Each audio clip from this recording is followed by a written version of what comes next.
ជុំញៀនសន្តានអង្គសង្ក្រាន្តមង្គលសួស្ដីរងវងលៀងជលដំរីរងវងលៀងជលដំរីនាំសុខសួស្ដីដល់បងប្អូនយើងនាំសុខសួស្ដីដល់បងប្អូនយើងស្វាគមន៍អង្គសង្ក្រាន្តជុំញៀនសន្តានអញ្ជើញឡើងរងវងស្វាគមន៍អង្គសង្ក្រាន្តជុំញៀនសន្តានអញ្ជើញឡើងរងវងប្រជារងស្មារតីជាទ្រង់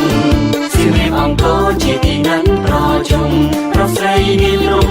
រងវងទៀមញារងវងជួបជុំគ្រួសាររងវងជួបជុំគ្រួសារទទួលទេវតាសង្ក្រាន្តឆ្នាំថ្មីរងវងជួបជុំសាមគ្គី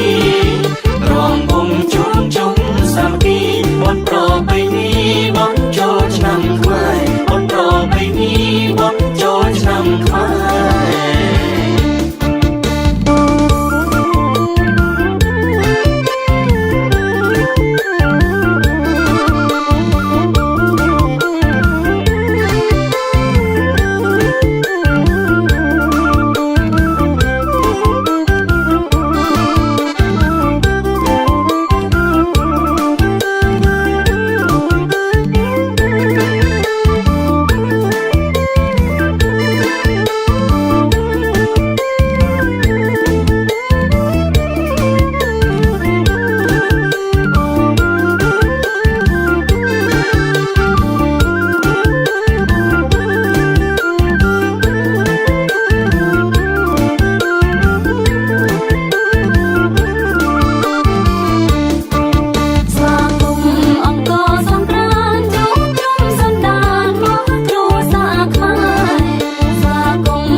មកពីក្រុមខេត្តក្រុង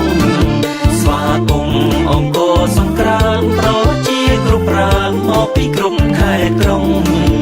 មករំលែកសប្បាយជួបជុំទាំងក្មេងចាស់ទាំងកំឡុងក្រមុំអញ្ជើញរំវងអង្គសង្ក្រាន្តជុំផៅជុំញៀនសន្តានជុំផៅជុំញៀនសន្តានអង្គសង្ក្រាន្តមង្គលសួស្ដីរងវងលៀងជលដំរីរងវងលៀងជលដំរីនាំសុខសួស្ដីដល់បងប្អូនយើងនាំសុខសួស្ដីដល់បងប្អូនយើងស្វាគមន៍អង្គសង្ក្រាន្តជុំញៀនសន្តានអញ្ជើញឡើង